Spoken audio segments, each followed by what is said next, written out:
Ни разу зашить мои алманы. Будом переканывать. Чаваш челги бурчухне тенже путмейнде. Кодам умелись, истяну И туган тел, и матур тел, әткәм әнкәмнең теле.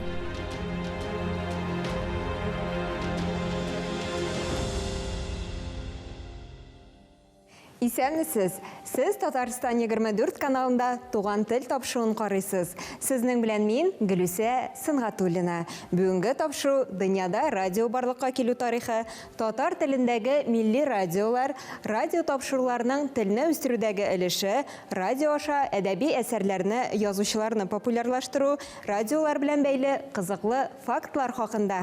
Беренче чыбыксыз элемтә чарасы радио бүгенге көндә безнең тормышыбызда шактый күләмле урынны алып тора. Машинада барганда, аш бүлмәсендә ризык әзерләгәндә, өй җыештырганда, эштә утырганда да радио тыңлаучылар шактый. Иң кайнар яңалыклар, популяр һәм ретро музыка, әдәби әсәрләрне без радио аша яратып тыңлыйбыз. Шушы уникаль радио алгычны кем һәм кайчан уйлап чыгарганлыгы хакында кызыксынганыбыз бармы? 19 гасыр азагында бөтен дөнья галимнәре сигналларны зур ераклыкларга тапшыру усулларын эзлиләр. Бер-берләрен белмичә, бәйсез рәвештә бер үк вакытта өч галим радио алгычлар уйлап чыгара.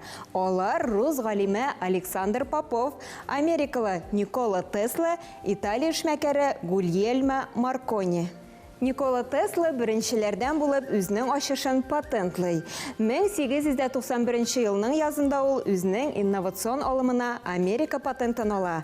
1893 елда Америка галиме бу хакта лекциялар укый һәм резонанс трансформатор ярдәмендә электр сигналларын эфирга тапшыру мөмкинлеген күрсәтә.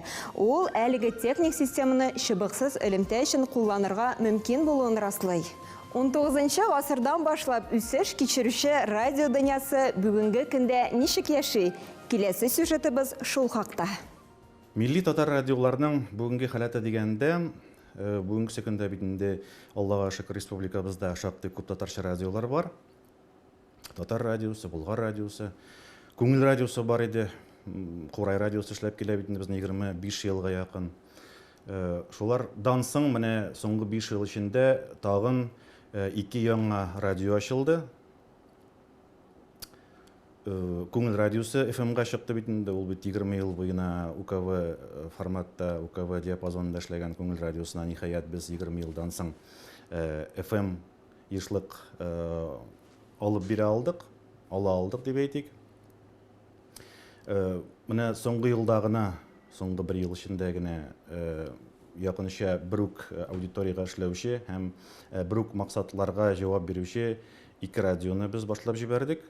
Тәртип радиосы һәм Китап радиосы. Әлеге 2 радионы бутаучылар юк түгел, ләкин икесе дә бер үк максатларны күз уңында тота. Бер үк аудиториягә эшли дип уйлаучылар ялгыша. Тәртип радиосы яшь һәм өлкән буынны тоташтыручы күпер функциясын башкарса, Китап радиосының исә исеме җисеменә туры килә. Ул беренче чиратта матур әдәбиятны сөючеләр өчен эшли. Бутаучылар бар, берсенә берсе охшаган, берсе кабатлы диючеләр бар. Мин алай димәс идем. Чөнки Китап радиосының вазифасы бүгенге көндә популярлыгын югалткан китап уку культурасын кире халык арасына кайтару максаты куелган Китап радиосының мәсләгендә максатында, аның идеясендә. Тәртип радиосы ул гомумән татар халкының мирасы, милли мирасы, музыкаль мирасын кайтару өчен булдырылган һәм бу юнәлештә шактый максатчан һәм уңышлы эшләп килүче радио дип әйтәм. Димәк, бүгенге көндә инде яшьләр аудиториясына эшләүче татар радиосы бар. Бөтен Татарстанга эшләүче концепциясын тормышка ашырган Болгар радиосы бар. Чаллы регионы өчен шактый популяр һәм шактый культ радиосына әверелгән Күңел радиосы бар. Һәм инде менә әкрен-әкренләп без мәдәни әдәби, музыкаль форматлы радионы әкрен генә булдыру өстендә эш алып барабыз. Сыр түгел, Албас Тахирович үз вакытында татар радиосы оешкан мәлдә килеп, аны нулдән башлап, федераль радиолар белән бер дәрәҗәгә күтәрә алган шәхес. Аның кул астында бу радио чәчәк атты. Исемен халык арасында танытты дисәк тә ялгышмабыз. Бу уңышның сыры нидә икән? Татар радиосының уңышы иң беренче чиратта яңа иске традицияларны, искелекне бөтенләй диярлек сөртеп ташлап, радио индустриясын, радио ясау культурасын яңа баштан башлау идеясы аның уңышының негізі болды. Не үшін дегенде, алып барушылар бөтенләй башка төрле алып барушыларның бөтенләй башка төрле, яңа төрле алып бару стилистикасы, аларны әзерләүгә якын килү, булар барысы да, әлбәттә, бу бүгенге көндә иң зур уңышка ирешкән, ул Татарстан буенча гына түгел, бөтен Россия буенча иң зур уңышка ирешкән милли радио буларак танылган радио итте. Бүген инде Алмаз әфәнде яшь буынга татар яшьләренә китапның әһәмияте, белемнең кеше турындагы идеяны сеңдермәкче. Кеше тыңларлык дәрәҗәгә китереп, ягъни яздырып, музыка арасында, җыр белән җыр арасында халыкка әкренләп җиткереп, аларда тамашачыда, аудиторияда китап тыңлау культурасын булдыру. Укымый икән тыңласын. Ләкин милли әдәбиятны, милли мәдәниятне халык ишетергә тиеш, кулланырга тиеш, чөнки аннан кулланмаган чиратта инде милләтнең киләчәге юк. Тарих битләрен барлауны дәвам итик. Россия физика-химия берләшмәсенә Александр Попов 1895 елның язында үз ачышы хакында доклад укый. Соңрак 1896 елда 60 метр ераклыкка электромагнит тирбәнешләрен кабул итү приборы төзү турындагы мәкаләсен бастыра. 1897 елның мартында чираттагы лекциясендә Попов бина диварында сигналны тапшыру һәм кабул итү эшен күрсәтә. Италиядә Гульельмо Маркони шулай ук телеграф сигналын тапшыру һәм кабул итү өстендә эшли. Һәм 1895 елның язында сигналны берничә 100 метрга тапшыру эксперименты үткәрә. 1896 елның җәендә үз аппаратурасын уйлап табуга Бөек Британия патентын алуга гариза бирә. Тарихи язмалардан күренгәнчә, без атап үткән эшгалим дә якынча бер үк вакытта бер үк төрле ачыш ясый. Әлеге ачыш киләчәктә халык тормышының мөһим бер күренешенә әверелә. Бүгенге көндә радиоларның ничек яшәвен күзәтүне дәвам итик. Габдрахман шипта намазлыгын, аның артына Зөһрә үзе суккан намазлыкны җәйде дә, бер-бер артлы басып, икесе икенде намазын укыдылар. Гөлинә Шәйхи китап радиосының тапшырулар мөхәррире. Ул эфирда яңгырыячак әсәрләрне барлый, сайлап ала, яздыру өчен татар театры актерларын чакыра, алар белән бергә яздыра да. Тапшыру матур, ихлас, эштәлекле дә булсын өчен нинди факторларның мөһимлеген Гөлинә әйбәт белә. Төп факторлар ул беренчедән үзеңнең саф татар теленә сөйләшү, икенчедән теманың актуальлыгы һәм әлбәттә ул радио тыңлаучыларга кызыклы булырга тиеш. Радио коллективы иҗат җимешләре хакында мөмкин кадәр күбрәк кеше белсен өчен тырыша. Төрле интернет майданчыкларда да үзләрен тәкъдим итә. Миңа калса, китап радиосы һәрвакыт үз урынын табачак һәм ул тапты дип әйтсәк тә була инде. Чөнки безнең яшьләребез безгә тартыла башлады. Менә әйтәләр бит, яшь буын безнең китаплар, шигырьләр тыңламый дип. Мин моңа каршы киләм. Чөнки алар шигырьләр тыңлыйлар, безгә шигырь сорап язалар Instagram челтәрләрендә дә. Шуңа күрә без үз урыныбызны таптык дип саныйм. Алдан әйтеп киткәнемчә, Гөлинә эфирга чыгучы әсәрләрне үзе сайлый. Тыңлаучы кайсы әсәрне аеруча да яратып кабул итә икән? Бездә хикәяләр, күпчелек вакытта әле хикәяләр дип әйтик. Безнең әсәрләр инде әлегә төнге вакытларда бара. Иң яратканнары шул Физалия Дәүләтгәрәева, Зифа Кадырова дип әйтик.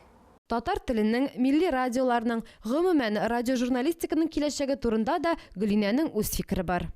Милли радиолар миңа калса үсештә, үсеп баралар дип саныйм.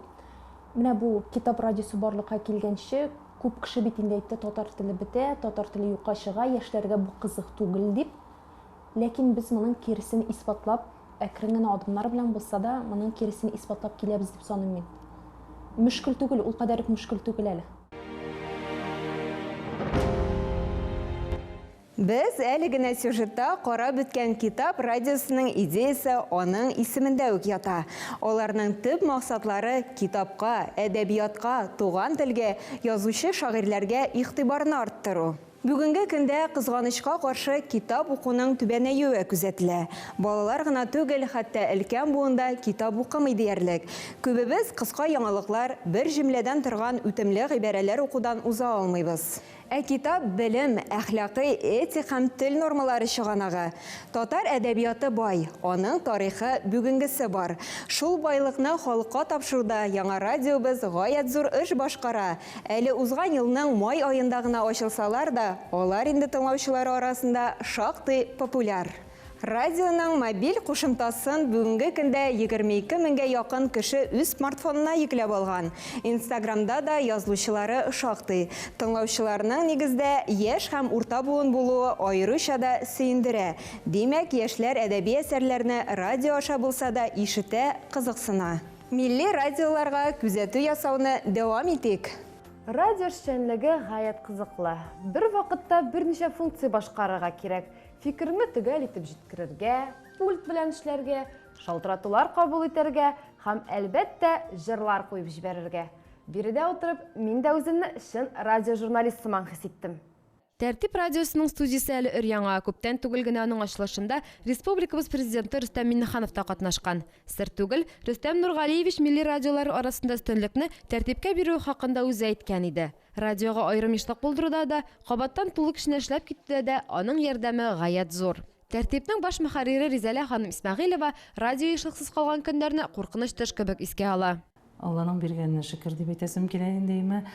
Ул үткән эшкә салават дип әйтергә ярата инде безнең халык, ләкин бер нәрсә дә адәм баласына булай гына бирелми. Әгәр дә шундый үткәне булмаса тәртипнең, менә бүгенге бу матур тәртипнең кадере аның кадәр булмас иде дим мин. Чөнки тормышның ул этабын, ул сынауларын миңа тәртип белән бергә үтәргә кирәк булган. Ризалә ханым яшерми, эшкә әле һаман өнме бу, төшме бу дип киләм ди. Бүген алар үткәннәрдән илһам, көч-куәт алып, рәхәтләнеп эшли. Безгә менә тәртип эшләп торган вакытта, элегендә әйткәннәр исез теге өлкәннәр радиосы инде, Нафталин килә дигән кешеләр дә булды, төрле чак булды бит инде. Ләкин менә шул адәм баласының акылына теге бөтен нәрсәнең кадере барып җитсен өчен барбыр сынау кирәк икән дим мин. Ябыла дип сүз чыккачтын, менә шул инде безне утыра торган орныбыздан чыгара башлагач, безнең ишек төбенә килеп басты 25-30 яшьлек яшьләр. Алар менә үзләре, хәзер исемнәре белән хәтерләмим, Алланың рәхмәте яусын аларга, үзләре приложениялар ясап, менә булай итеп дәвам итеп торык, әлегә яшьлек булмаганда моннан тыңлап торсыннар дип, безгә дә әйтмичә бик күп эш эшләгән кешеләр булды. Тәртипнең исеме дә үзенчәлекле. Биредә эшләүчеләр үзара бар да тәртиптә булсын дип шаярышырга яраталар. Мин тәртиптә беренче көненнән эшлим дип әйтсәм дә, чөнки ул 2008 елда бер мәртәбә ачылып, тест режимында эшләп караган инде ул тәртип. Аның язмышы шактый катлаулы. Инде алдагысы хәерле булсын. Камил Мансурович Бикмөхәммәтов дигән кеше музыкаль редактор булып анда эшләгән. Аның идеясының авторы да ул дип аңлыйм мин, чөнки без Татар радиосында эшләгән чорда ук аның ул директор иде, аның шундый хыялы бар иде. Менә хәлемнән килсә, мин шундый бер радио эшләр идем, исемен тәртип дип куяр идем һәм анда менә шушындый җырлар яңгырар дигән хыялы. Ул аның димәк хыялының тормышка ашуы булган. Ул хыялны тормышка ашыручы эшмәкәрләр бар инде. Ул безнең Ганиев Зөфәр Худжатович дигән кеше, ул инде халыкка аның исеме танылмый да, ишетелми дә калды, ләкин аңа чын күңелдән нәрсә генә булмасын тәртип язмышында халыкка шушындый радио бүләк иткән өчен ул кешегә рәхмәт әйтергә кирәк. Рухы белән китап радиосына якын булган Тәртип радиосы татар милли мәдәнияте кыйммәтләрен саклап калу һәм таныту максатын алга сөрә. Үзләре әйтмешли, төп бурычларының берсе үткән белән көткән арасында күпер салу. Эфир ешлыкларында тәүлек әйләнәсе халкыбызның кабатланмас күңел җәүһәрләре булган ретро җырлар, алтын хитлар, классик әсәрләр белән бер рәттән заманча сыйфатлы музыкада яңгырый. Әлеге радио үз тапшыруларында әхлакый, тәрбияви, рухи кыйммәтләрне алга сөрә. Милләтебезнең мәдәнияте, сәнгате, тарихы, халкыбызның үткәне, бүгенгесе һәм киләчәге программаларының асылын тәшкил итә. Тәүге авазын 2008 елда салган радиога күп сынаулар аша узарга туры килә. Вакытлы чагына эшләп алган чыры да, эфирдан шактый озакка югалып торган мәлләре дә була аларның. Ничек кенә булмасын, бүгенге көндәр Тәртип радиосы бар көченә эшли. Беренче көннән үк тугры аудиториясын булдырган радиостанция Татарстан президенты Рөстәм Миңнеханов ярдәме белән 2020 елның август айыннан кабаттан эфир киңлекләренә әйләнеп кайтты. Милли радиоларның киләчәге хакында сөйләшкәндә беренче булып яшь кадрлар турында кайгыртырга кирәк. Радио журналистика өлкәсендә өметле яшьләр күпме икән? Яшьләр бик күп, килергә теләүчеләр. Һәм бу бик сөендерә. Алар шул кадәр тәкъдимнәрен язалар үзләренең. Эшлисе килгән кеше күп, ләкин араларында тәҗрибәсезләр дә күп инде. Эшләп карамыйча тәҗрибә туплап булмый инде. Ансын да аңлыйм мин, ләкин без хәзер шактый гына мөхаҗирлектә дип әйтим инде, җырып кире кайтканнан соң тәҗрибәле кешеләр белән эшләп китергә уңайлырак инде. Чөнки безнең тапшыруларның менә 30-га якын тапшыру бар тәртиптә бүген, име? Аларның уңышы да гомумән тәртипнең халыкка якын булуы, уңышы аның һәрбер тапшыруын билгеле бу үз өлкәсен бик яхшы белгән галимнәр, шәхесләр алып бара. Инновацион идеяле, көчле фикерле, белемле яшьләр эшләгәндә милли радиолар нишләп алга китмәсен ди. Тәртип ул җырларга гына түгел, гомумән татар дөньясының мәдәният өлкәсендә дә, тарихына да, әдәбиятына, сәнгатенә гомумән үтеп кереп, шундагы яхшы бөтен әйберне халыкка җиткереп, халыкның үз аңын тәрбияләп, тәртип урнаштырыр өчен бирелгән Аллаһ Тәгаләнең бер рәхмәте булып чыкты. Хөрмәтле радио тыңлаучыларыбыз, сез бер дә ялгышмыйча Тәртип радиосын тыңлыйсыз һәм безнең иртәнге эфирыбызда чакырылган кунагыбыз бар. Ул безнең беренчедән күршебез, иң яраткан кешебез дип әйтергә әлеме Татарстанның халык артисты. Ой түгел. Татарлар өчен якын һәм үз булган милләтне, мәдәниятне үстерүгә зур өлеш кертүче тагын бер милли радио Болгар радиосы. Татар телле радиолар арасында ул бүгенге көндә иң популярыдыр да мөгаен. Сәхнә, дин, авыл тормышы, тарих, әдәбият, шәхесләр, иң кайнар яңалыклар һәм хитлар әлеге радио чыннан да киң кырлы һәм уникаль булуы белән милләттәшләребезне җәлеп итә. Үзләре һәр татарның йөрәгендә яшәргә омтылалар. Татар телле радиолар исемлеге әлбәттә без атап үткән 3 радио белән генә шикләнми. Бу исемлеккә Татарстан, Курай, Күңел татар радиоларын өстәп була. Алар һәр кайсы уникаль, һәрберсе милләт, тел, мәдәният үсешенә үзләреннән өлеш кертәләр, тыңлаучыларның юлдашы һәм якын дусты булырга омтылалар. Болгар радиосының баш мөхәррире Илфар Кәримов эшчәнлекләре тыңлаучылар өчен барыннан да бигрәк аларның кызыксынуларыннан чыгып эшлибез дип белдерде. Иң беренче чиратта без бит инде тыңлаучылар өчен эшлибез. Әгәр дә шушы тапшыру тыңлаучыларга ошый икән, бу безнең төп максатыбыз. Һәм иң беренче нәкъ менә аларның фикерләренә игътибар итәбез. Кайсы гына тапшыру эфирга чыкса да, әгәр дә радио тыңлаучы бик матур тапшыру булды ди икән, бу без инде максатыбызга ирешкән дигән сүз. Беренче чиратта әлбәттә нидә дә булса бер проблема күтәрелергә тиеш, шушы проблеманың чишелеш юлын күрсәтелергә тиеш. Шулай ук инде кеше язмышларына бәйле тапшырулар бик кызыклы безнең радио тыңлаучылар өчен. Нидә дә булса уңышка ирешкән кешене күрсәтсәк, без тапшыруда сөйләсәк аның турында. Шулай ук тел, милләт турындагы тапшырулар бүген көндә бик актуаль, чөнки инде менә күп кешеләр сөйли, татар теле юкка чыга, кулланучылар әз дип, ләкин инде без менә радиода киресенчә шушы телне үстерү, милли үзаңны үстерү өстендә бик күп тапшырулар эшлибез.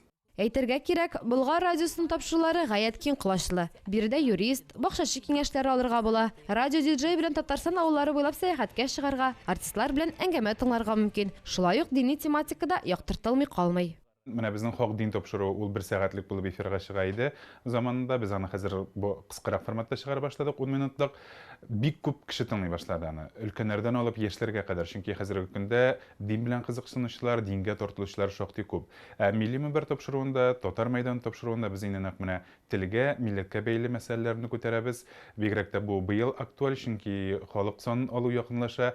Болгар радиосының тагын бер көчле ягы яңалыклар хезмәте. Тыңлаучы биредә хәбәрләрнең иң актуальләрен беренчеләрдән булып ишетә ала.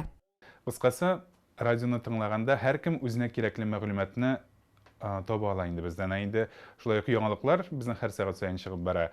Болгар радиосында менә шуны әйтә алам, иң оператив яңалыкларның берседер дип, чөнки безнең үз корреспондентларыбыз һәр көн саен төрле чараларга чыгып торалар. Шушы чаралардан репортажлар әзерлиләр һәм иң беренчеләрдән булып инде без аны радио тыңлаучыларга җиткерәбез. Дөньяда радиоға бәйле қызыклы фактлар да шактый. Шуларның кайберләренә тукталып үтик. Эйфель манарасы бүгенге көнгә кадәр яшәү белән нәкъ менә радиога бурычлы. Ул 1889 елга бөтен дөнья күргәзмәсе өчен махсус төзелә. 20 елдан соң аны сүтәргә планлаштыралар. Тик шул вакыт эчендә радиолар ачыла башлый һәм манарага сигнал көче һәм ераклыгы өчен антенналар урнаштыру турында карар кабул ителә. Шулай итеп, бүгенге көндә Парижның төп символларының берсе булган Эйфель манарасын радио коткарып кала. Интернеттағы бірінші радио тапшыру 1993 елда Америка технологы язучы Карл Маламут тарафыннан ачыла. Станция исеме Internet Talk Radio дип атала. Дөньядағы радио аша тапшырылган беренче сәяси вакыйга 1917 елга Октябрь революциясы була. Булгар радиосының яңалыклар хезмәте үз эшен дәвам итә. Хәерле көн, мөхтәрәм радио тыңлаучылар, студияда Зөлфия Гыйлметдинова. Зөлфия Гыйлметдинова Болгар радиосында 15 ел дәвамында яңалыклар алып баручы радиожурналист. Матур сөйләм, дөрес куелган дикция һәркемгә дә тумыштан бирелми. Аның өстендә эшләп, бу талантны тәрбияләп буламы? Әлбәттә, инде менә мин радиода эшләвемнән чыгып әйтә алам. Иң беренче эшкә килгәндә әле син шундый кайда ни өчен ләккәнеңне белмисең һәм иң мөһим аңлау беләсезме кайчан килә? Менә шул радио тыңлаучылар белән аралаша башлагач син уйлыйсың. Син бит хезмәт итәсең, халыкка хезмәт итәсең, син бит аларга төгәл фикер җиткерергә тиеш, син аларга матур сүз ирештерергә тиеш. Менә шул вакытта аңлау килә, чынлап та син үз өстеңдә эшләргә тиеш, син тәҗрибә тупларга тиеш, син өйрәнергә, укырга тиеш. Оператив хәбәрләр журналистның төп уңышы. Яңалыклар бүлегендә ул аеруча да мөһим. Кеше интернет сәхифәләрендә актарып утырмаска мөмкин, телевизорны да ул шунда ук кушып куя алмый. Менә аның янында нәрсә булырга мөмкин бүгенге көндә? Яки эш урынында радиоалгыч, яки машинада радио. Һәм иң мөһим яңалыкларны кеше менә радио аша ишетәдер дип уйлыйм мин. Ләкин Зөлфия ханым авыр хезмәттән курыкмаска, иң мөһиме тырышып эшләргә һәм даими эзләнүдә булырга киңәш итте. Пульт артында эшләүченең аның хезмәте бик зур, аны инде бер генә караганда теге тыңлаучы аңлап та бетермәскә мөмкин. Монда син җырын да, рекламасын да вакытында бирергә кирәк, туры эфирга, яңалыкларын да вакытында чыгарып барырга тиеш. Шул ук вакытта түләнгән җырлар мәсьәләсе дә, котлаулар да пульт артында утыручы кешенең аның хезмәте бик зур. Ул инде шул тәҗрибә белән килә, ялгышлар да була, ниндидер шатаклыклар да була, абынулар, сөртенүләр дә була, ләкин инде менә берничә шундый ялгышудан сабак алганнан соң син аның рәтенә керәсең, ул бер тәртибе белән килә. Өйрәнү. Без инде көне-төне шушы радиода яткан кеше буларак, инде күп нәрсәне әлбәттә өйрәнергә, тәҗрибә тупларга туры килде. Шушының белән тапшыруыбыз ахырына якынлашты. Бүгенге тапшыру дөньяда радио барлыкка килү тарихы, татар телендәге милли радиолар, радио тапшыруларның телне үстерүдәге өлеше, радио аша әдәби әсәрләрне, язучыларны популярлаштыру, радиолар белән бәйле кызыклы фактлар хакында иде. Сез Татарстан 24 каналында туган тел тапшыруын карадыгыз. Сезнең белән Гөлүсә Сынгатуллина булды. Сау булыгыз, киләсе очрашуларга кадәр.